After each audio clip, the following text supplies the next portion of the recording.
Os versículos usados nos vídeos que traduzimos nem sempre correspondem a versões em português. Muitas vezes precisamos traduzir do original em inglês para fazerem sentido no contexto do vídeo.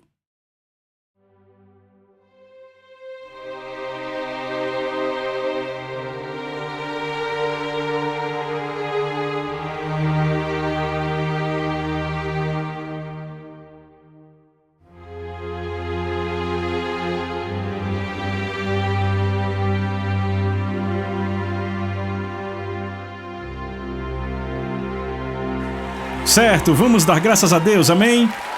Aleluia! Obrigado, Senhor! Muito obrigado! Pai, em nome de Jesus, antes de qualquer coisa, obrigado por ter nos feito filhos. Poderíamos ser escravos e já estaria bom. Mas você nos chama de filhos e filhas em Cristo Jesus. Bem, e esta manhã, pedimos, Espírito Santo, que você literalmente invada esse santuário e que você não só invada esse santuário, mas cada casa, escritório, cada lugar onde se assiste esse vídeo. E eu te peço, Deus, que não só a tua palavra seja declarada, mas que o Espírito do temor do Senhor esteja presente, Pai. Eu te peço que ao fazer isso, porque é nisso que Jesus se deleita, que você revele a Jesus maior do que jamais vimos antes. E ao fazê-lo, que possamos ir de glória em glória em glória, pelo Espírito do Deus vivo, pois eu decreto hoje que o teu reino já veio, que a tua vontade será feita neste lugar como é feita no céu, e por isso te damos a glória, o louvor e a ação de graças. Isso no nome maravilhoso, grande, majestoso, extraordinário, santo e magnífico de Jesus, e todos aqui dizem amém! Aleluia! Aleluia! Uau! Que atmosfera nesse lugar! Estamos aqui para falar sobre o temor do Senhor. E eu quero dizer que eu creio que o Espírito Santo se manifestará pelo maravilhoso temor do Senhor ao ensinarmos isso. E eu te digo, a tua vida nunca mais será a mesma. Você diz amém? Amém? Bem, você pode sentar e vamos direto ao assunto. A primeira lição sobre a qual falaremos, eu vou dar a ela o título que é A Chave do Tesouro de Deus. E eu quero voltar com vocês. Sabe, eu e Lisa começamos a viajar em 1990 quando nosso pastor nos lançou no ministério em que estamos hoje. E eu lembro que em 1994 eu fui convidado a uma igreja de cerca de 1000 membros na parte sul dos Estados Unidos. Aquela igreja tinha passado por um tremendo mover de Deus através de um evangelista internacionalmente conhecido. Ele tinha ido àquela igreja e acabaram fazendo 4 semanas de cultos maravilhosos. Pessoas poderosamente tocadas pela presença poderosa de Deus. Havia manifestações de pessoas literalmente ficando bêbadas no espírito. E aquela igreja foi maravilhosamente abençoada por aquele mover. Mas depois de alguns anos, aquela igreja fez o que muitas pessoas acabam fazendo com o tempo, eu diria assim. Ou seja, eles acamparam na manifestação, ao invés de continuarem avançando para Deus, que é o Deus da manifestação, amém? Arranjamos muitos problemas quando buscamos manifestações, certo? Devemos buscar a Deus, manifestações são uma bênção. Bem, eram 3 cultos que eu ia fazer, de fato era sexta à noite, sábado à noite e domingo de manhã. Na segunda noite de cultos, eu realmente senti de pregar sobre o temor do Senhor. Naquele tempo eu de fato não entendia o temor do Senhor. Eu sabia que era um conceito do Novo Testamento, um conceito da Bíblia. Mas sabe, eu estava apenas ensinando porque Deus pôs em meu coração. Bem, no culto seguinte, no terceiro culto, quando eu entrei, eu tomei provavelmente um dos maiores choques que já tomei em 25 anos de ministério. Porque o que aconteceu no terceiro culto foi que o pastor se levantou e 15 minutos antes de me apresentar, ele começou a corrigir o que eu preguei na noite anterior. Ele começou a dizer, não precisamos do temor do Senhor no Novo Testamento. Porque 1 João capítulo 4 diz assim, diz que no amor não existe medo, antes o perfeito amor lança fora o medo, pois o medo produz tormento. E aquele que teme não é aperfeiçoado no amor. E ele citou 1 João 4,18 e outra passagem que diz que somos filhos de Deus. Então naquela manhã eu fiquei devastado, porque imaginem, eu tinha que levantar e pregar depois de ele ter dito o que disse. Então na manhã seguinte me levantei, e eu saí e procurei um lugar remoto e comecei a clamar a Deus.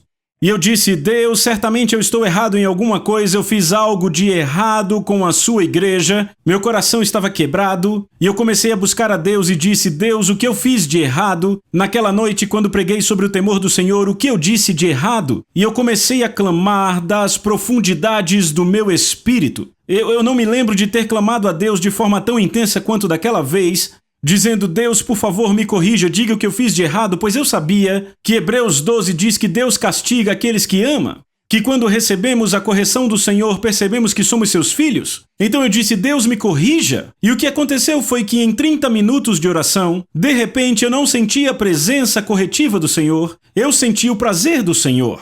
E de repente eu percebi: ei, peraí, Deus se deleita no temor do Senhor. E eu me lembro que naquela manhã, um clamor se levantou do meu coração, eu literalmente gritei, mas subiu daqui de baixo. Eu disse: eu quero conhecer o temor do Senhor. E naquele momento, Deus começou a me revelar o temor do Senhor. Sabe, eu sempre soube que o amor de Deus é uma fundação para a nossa caminhada cristã. No entanto, o que eu não percebi até ter gritado naquela manhã era que o temor do Senhor também era uma fundação para a nossa caminhada com Deus. O livro de Isaías, capítulo 33, versos 5 e 6, na Nova Versão Internacional: o Senhor será a firme fundação nos teus tempos, um rico tesouro. Ele diz: um rico tesouro, veja, um rico tesouro de salvação, sabedoria e conhecimento. O temor do Senhor é a chave para este tesouro. Uau, que passagem! Primeiro, você pode ver que o que mantém o Senhor como uma fundação em nossa vida é o temor do Senhor. É isso que Isaías está dizendo no capítulo 33. O que mantém Jesus, o que mantém o Senhor como nosso Senhor é a fundação do temor do Senhor. Por que uma fundação é tão importante? Deixa eu dizer. Você pode construir uma casa, e sabe, pode ser grande, uma casa majestosa com o melhor mármore e as mais belas janelas. Você pode ter o melhor, sabe, de tudo naquela casa, mas se ela não for construída sobre uma fundação sólida, quando uma tempestade forte vier, aquela casa cairá e grande será a sua queda. Mas você pode ter uma casinha bem modesta e ela ser construída sobre uma fundação sólida, uma fundação feita de rocha. E eu digo a você, o maior furacão pode vir, e veja bem, se construída sobre aquela rocha, ela não vai cair. Então, a fundação é muito importante, não importa o quanto a sua vida cristã é legal, nem o quão efetiva é a sua vida cristã, se você não tem a fundação, quanto maior a casa, maior a queda, Jesus diz. Vocês estão comigo? A fundação é o temor do Senhor. Você pode dizer amém? Agora, outra coisa que Isaías diz nesse versículo é que a chave, deixa eu dizer assim, Deus tem um armazém. Isso realmente chamou minha atenção 10 anos atrás quando eu vi isso. Deus literalmente tem um armazém. E ele tem uma chave para o armazém. E sabe qual é a chave? O temor do Senhor.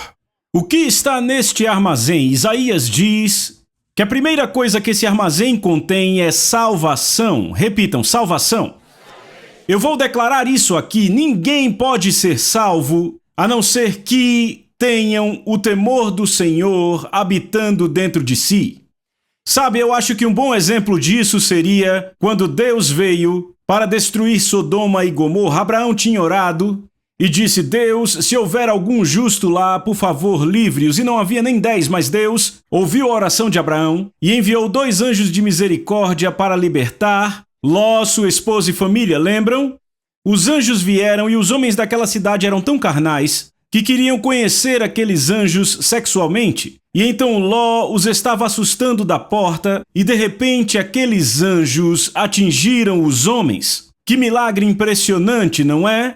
E então o anjo disse: você pega a sua família e você sai daqui rápido, certo? Ló vai imediatamente com a sua esposa, suas filhas e os noivos das suas filhas, seus futuros genros. E quando ele conta a eles o que Deus está prestes a fazer, veja o que a Bíblia diz em Gênesis 19:14. Então Ló foi falar com seus genros, os quais iam casar-se com suas filhas, e lhes disse: corram e saiam daqui, o Senhor vai destruir a cidade. Agora vejam isso. Mas eles acharam que ele estava brincando e riram dele. Eles fizeram piada com o que Ló tinha falado, eles não levaram a sério. Agora, comparem isso a quando Jonas chega em Nínive. Eu não vou fazer isso, mas eu posso dizer que o pecado de Nínive era pior do que o de Sodoma e Gomorra. E para entender isso, você precisa ir no original hebraico, certo? Sodoma e Gomorra estava se aproximando de Deus. A cidade de Nínive estava à face de Deus. Uma coisa é olhar para alguém de longe e dizer eu não gosto de você, outra coisa é olhar cara a cara e dizer eu não gosto de você. A cidade de Nínive estava face a face com Deus. Havia pecado em Sodoma e Gomorra, mas se aproximavam dele. Jonas traz a palavra do Senhor, e não só o rei faz as pessoas se arrependerem, faz até os animais se arrependerem. Todos jejuando, até os animais em sacos de pano e cinza. Agora, ao dar ouvidos à palavra de Deus e reverenciar a palavra que veio, Nínive foi salva para outra geração. Mas aqui os filhos e filhas de Ló estão zombando da palavra do Senhor. Não são salvos esses filhos e filhas. Se virmos o que o apóstolo Paulo diz em Atos 13, 26, Paulo diz: homens e irmãos, filhos da família de Abraão, e aqueles entre vocês que temem a Deus. A vocês esta palavra de salvação foi enviada. Veja, a palavra de salvação foi enviada aos descendentes de Abraão e àqueles que temem a Deus. Então, um pré-requisito para ser salvo é o temor do Senhor. Cornélio é um exemplo clássico disso. Cornélio é um gentil. Sabe, nenhum líder judeu achava que um gentil pudesse ser salvo. Mas sabe o que a Bíblia diz sobre Cornélio, este soldado romano? Diz em Atos 10, 1 e 2, havia um certo homem em Cesareia, chamado Cornélio, um centurião do que era chamado regimento italiano, um homem devoto e alguém que temia a Deus com toda a sua casa. Deus literalmente envia um anjo àquele homem, porque ninguém do povo judeu queria nada com ele. E Deus diz: procure esse cara chamado Pedro. Então Cornélio imediatamente manda buscar a Pedro. Pedro vem e nem mesmo Pedro acreditava que Deus queria esse cara salvo, porque ele era um gentio. Mas Pedro não fala nem 4 parágrafos da sua mensagem e o Espírito de Deus vem sobre Cornélio e sobre toda a sua casa. Por quê? Porque eles temiam a Deus, e àqueles que temem a Deus foi enviada a mensagem da salvação. Você diz amém? Por isso que é importante a igreja manter o temor do Senhor diante desta nação. Veremos uma grande colheita de almas quando essa nação vir à igreja andando no temor do Senhor. Se olharmos o livro de Atos, enquanto andavam no temor do Senhor e no conforto do Espírito Santo, rapaz, o número dos discípulos se multiplicava, pessoas iam ao Senhor, vez após outra, porque o temor do Senhor é um pré-requisito, o espírito do temor do Senhor para que alguém seja salvo. Você diz amém? O segundo item que Deus tem em seu armazém, para o qual o temor do Senhor é chave, é a sabedoria. Repitam, sabedoria. Salmos 111, verso 10 e Provérbios 9, 10, ambos dizem exatamente a mesma coisa. O temor do Senhor é o princípio, repitam, princípio, gritem para mim, é o princípio da sabedoria. Ou seja, o que princípio quer dizer? A chave para a sabedoria. Então ouçam com atenção, me mostre um cristão que não teme a Deus e eu te mostro um cristão que não tem sabedoria. Vocês lembram da parábola das virgens? 5 loucas e 5 sábias, todas são noivas, todas têm a luz que se refere à salvação. 5 delas temem a Deus e 5 não temem. Você pode dizer amém? Ei, peraí, esse cristão que não teme a Deus, pode ter sabedoria, mas de acordo com Tiago, essa sabedoria é terrena e demoníaca. Paulo chama de sabedoria deste mundo e diz que é loucura para Deus. Se você realmente quer sabedoria, deve aprender a abraçar o temor do Senhor. Porque você não pode entrar na sabedoria do armazém de Deus. É o princípio da sabedoria. Meu Deus, isso é suficiente para eu pregar 10 horas. Qual é a terceira coisa no armazém para a qual o temor do Senhor é chave? Conhecimento, repitam, conhecimento. Provérbios 1 diz... O temor do Senhor, Provérbios 1:7, o temor do Senhor é o princípio do conhecimento. A chave, repitam a chave, do conhecimento. Então o temor do Senhor é a chave. Você quer o conhecimento? Agora deixa eu dizer, que conhecimento é esse? É conhecimento científico, conhecimento matemático, sabe, conhecimento para negócios, há vários tipos de conhecimento.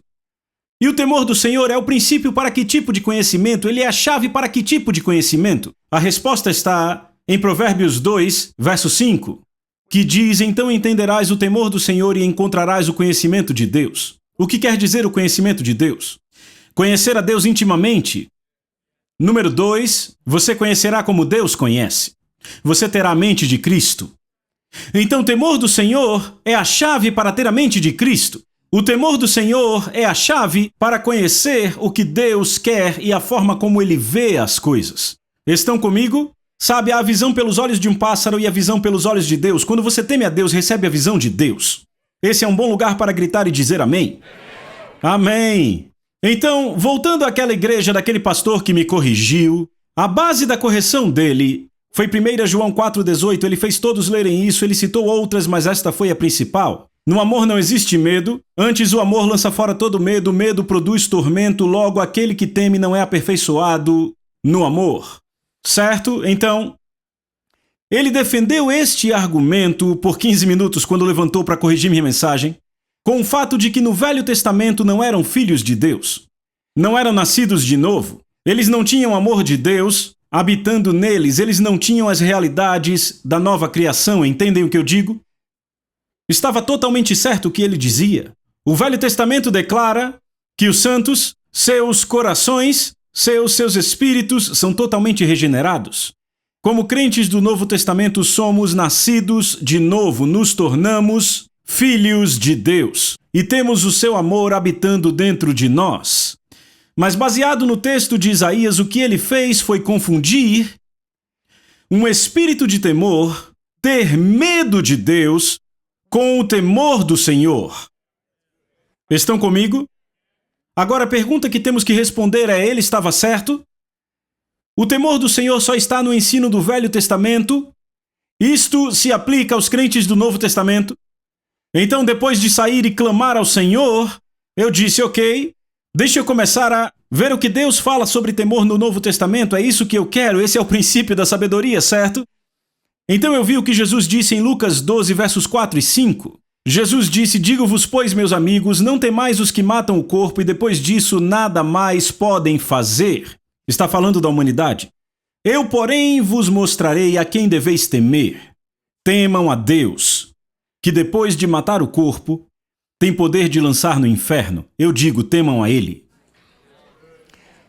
Isso é Jesus falando e alguém diz: mas ele estava falando aos crentes do Velho Testamento. Não eram nascidos de novo. Realmente é um bom ponto, mas essa ideia eu não compro. Então vamos para as epístolas. O apóstolo Pedro escreve em 1 Pedro 2,17: tratai todos com honra, amai os irmãos, temei a Deus, honrai o rei. Então Pedro diz para temer a Deus. Não é interessante que temor e honra andem tão juntos, inclusive perto do amor? E vocês verão nestas sessões que de verdade vocês não podem amar a Deus até que o temam, porque o temor do Senhor é o princípio de conhecê-lo intimamente. Como você pode amar alguém a quem não conhece? Eu conheço muita gente que ama atores e atrizes, eles amam atletas, sabe, essas grandes estrelas que são levantadas, mas sabe, eu aposto que se encontrá-los na rua eles não vão receber nenhum aceno de reconhecimento. E eles podem amar alguma coisa sobre alguém que de fato eles não conhecem. Então vejam, o amor de Deus e o temor do Senhor estão tão próximos de acordo com Pedro, e também a honra. E alguém diz: mas John, talvez Pedro esteja usando apenas um clichê quando diz para temer a Deus, tipo, como se fala na Bíblia, usando um termo do Velho Testamento, mas de fato quer dizer algo mais ou menos como respeitar a Deus, sabe, essas coisas. Bem, vamos avançar mais um pouco. Se vocês forem para o que Pedro diz, em 1 Pedro capítulo 1, versos 14 e 17, Pedro diz como filhos da obediência, repitam, filhos. Então você vê que ele está falando aos filhos de Deus: não se amoldem às suas antigas paixões ou desejos que tinham na sua ignorância, mas como aquele que chamou vocês é santo, também vocês sejam santos. E essa é uma declaração impressionante. Como Deus é santo, você também seja santo. Como Deus é santo, vocês também. E ele está dizendo: sejam santos como Deus é santo. É uma ordem dura. Em toda a sua conduta, porque está escrito: sejam santos porque eu sou santo. E se vocês invocam ao Pai, ele está falando a filhos aqui, que sem parcialidade julga de acordo com a obra de cada um, Portem-se durante o tempo da vossa peregrinação com temor. Uau! É uma declaração muito forte. Agora notem que ele faz o par do temor do Senhor aqui com a santidade. O apóstolo Paulo faz a mesma coisa em 2 Coríntios capítulo 7. Vejam o que o apóstolo Paulo diz à igreja de Corinto. Paulo diz assim, ele diz, amados, vamos nos purificar de toda a impureza, tanto da carne como do espírito, aperfeiçoando a santidade no temor do Senhor. Notem que Paulo não diz, vocês aperfeiçoarão a santidade no amor de Deus. Ele diz, a santidade é amadurecida no temor do Senhor. É um bom lugar para dizer amém? Deixa eu contar como eu aprendi isso. Lá em 1994, havia um teleevangelista muito famoso que estava na prisão. Ele passou 5 anos na prisão, se chamava Jim Bakker. Muitos jovens não o conhecem aqui.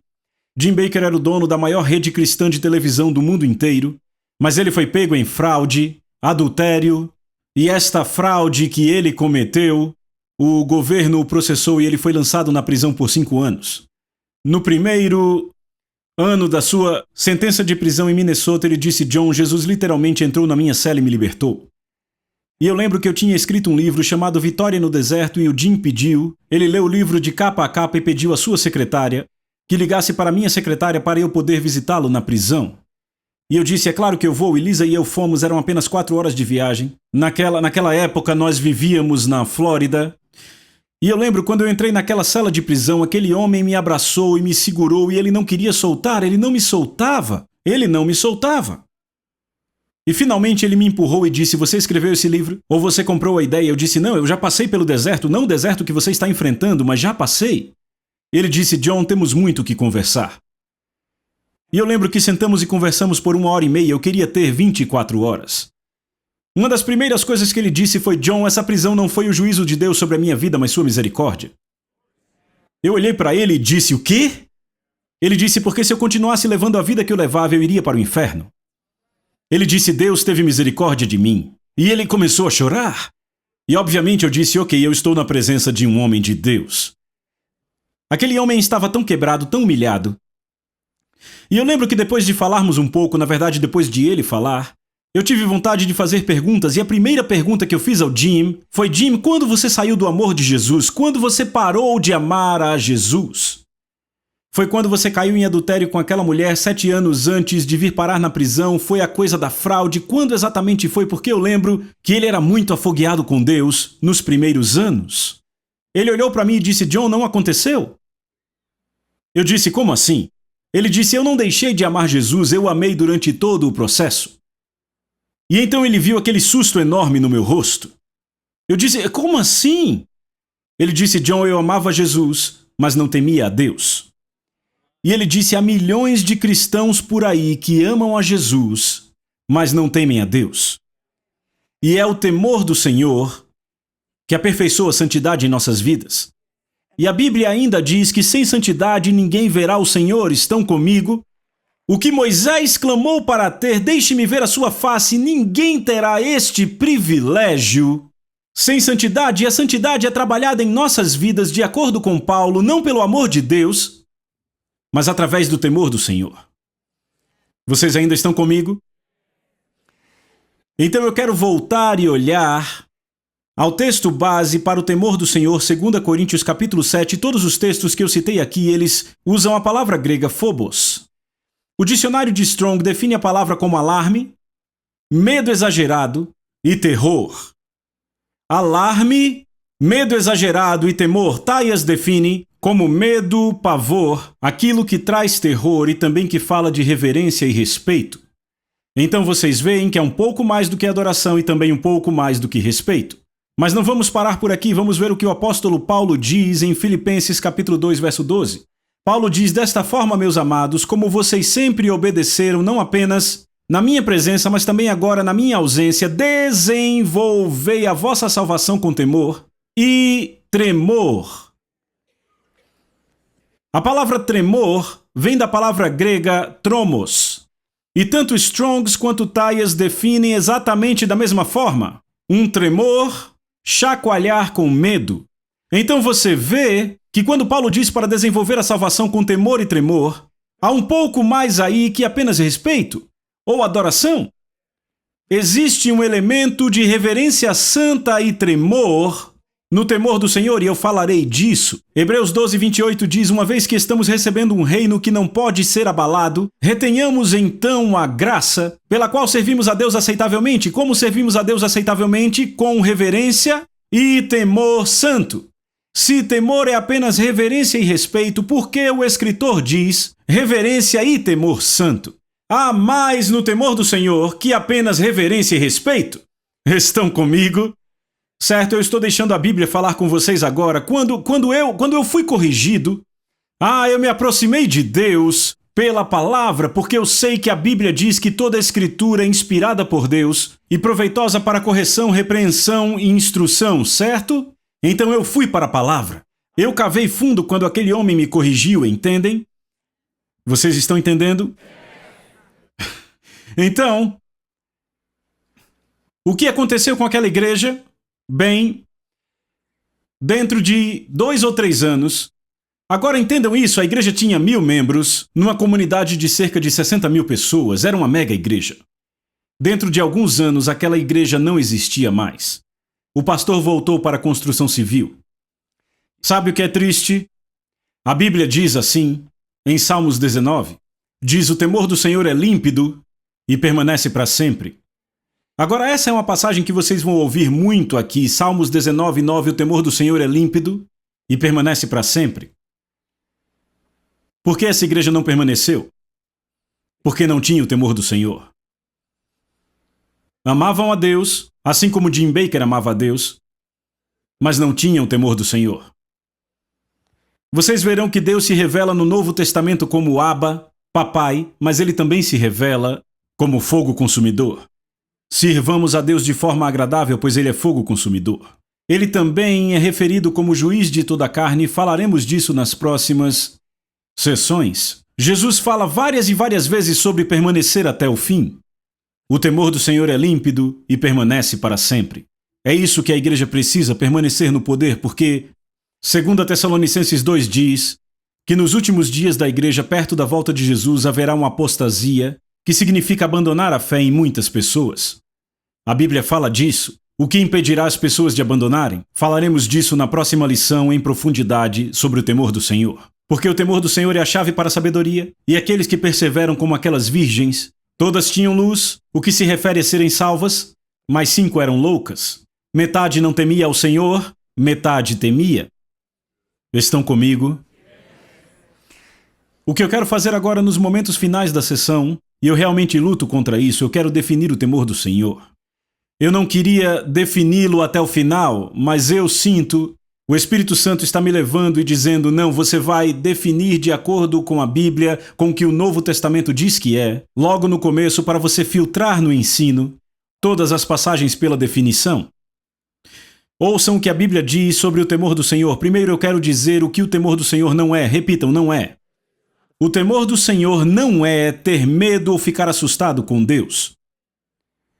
Como você pode ter uma relação de intimidade com Deus se você tem medo dele? E é isso que Deus tanto deseja. Ele deseja uma intimidade próxima com cada um de nós. Ou seja, se você tem medo de Deus, você quer se afastar dele como Adão e Eva no jardim. Não é isso que Deus quer. Então o temor do Senhor não é ficar assustado ou ter medo de Deus. O que é o temor do Senhor? É um profundo e permanente respeito e reverência por Deus e todas as coisas que ele declara santas. É atribuir ao Deus Altíssimo o infinito e mais elevado lugar de honra em sua vida. É tremer profundamente com reverência diante do privilégio da sua presença e da maravilha da sua palavra. É adorar apenas a Deus com louvor apaixonado e ação de graças contínua. O temor do Senhor é honrar o que ele honra, amar o que ele ama, detestar o que ele detesta, fazer do interesse dele o nosso interesse. O temor do Senhor é uma disposição, ouçam isso com atenção, É uma disposição interna que produz medo, pavor e até terror diante do simples pensamento de ofender a Deus. Esta atitude torna impossível ao indivíduo pecar casualmente, completamente ou persistentemente. Nem o menor pecado é visto de forma casual. Por isso, Provérbios 16:6 diz que o temor do Senhor afasta o mal. Próximo é submeter a nossa vontade para abraçar a dele completamente. É uma limpeza ou purificação que dura para sempre. Não existe absolutamente nada enganoso ou corrupto no temor do Senhor. E, finalmente, o temor do Senhor é uma manifestação do Espírito Santo e é o deleite de Jesus. O que eu quero dizer com o deleite de Jesus, Isaías escreveu sobre Jesus no capítulo 11, versos 2 e 3. O Espírito do Senhor repousará sobre Jesus, o Espírito de sabedoria e entendimento, o Espírito de conselho e fortaleza, o Espírito de conhecimento e de temor do Senhor. Então, o temor do Senhor é uma manifestação do Espírito Santo, veem isso? Agora vejam, o seu deleite, repitam, deleite. Veja, deleite. Seu deleite é no temor do Senhor. Por isso que Jesus era ouvido. Você quer provar a sua vida de oração? Você quer ver suas orações respondidas rapidamente? Hebreus diz que Jesus foi ouvido por causa do seu temor piedoso. Uma coisa é orar, outra coisa é ser ouvido. Pense sobre isso. Ele se deleitava no temor do Senhor. Por isso que ele era ouvido. Oh, meu Deus! Agora o que eu planejo fazer, no final de cada sessão, é falar algumas promessas para quem teme a Deus. Você está pronto? O temor do Senhor garantirá que a grande bondade de Deus abunde em nossa vida. Salmos 31:19 diz: Oh, quão grande é a sua bondade, que você reservou aos que te temem e que você preparou para aqueles que confiam em você na presença dos filhos dos homens. Se você temer a Deus, lhe é prometida grande bondade. Ele promete proteção angelical. O anjo do Senhor acampa-se ao redor dos que o temem e os livra. Que promessa! O anjo do Senhor acampa-se ao redor dos que o temem. Essa é a que eu mais gosto. Salmos 111, verso 10 na Bíblia, a mensagem. A boa vida, repitam, a boa vida. Você vai ouvir isso várias vezes. A boa vida começa no temor a Deus. Você quer a boa vida? Abrace o temor do Senhor. Faça isso e você conhecerá a bênção de Deus. Vejo vocês na próxima.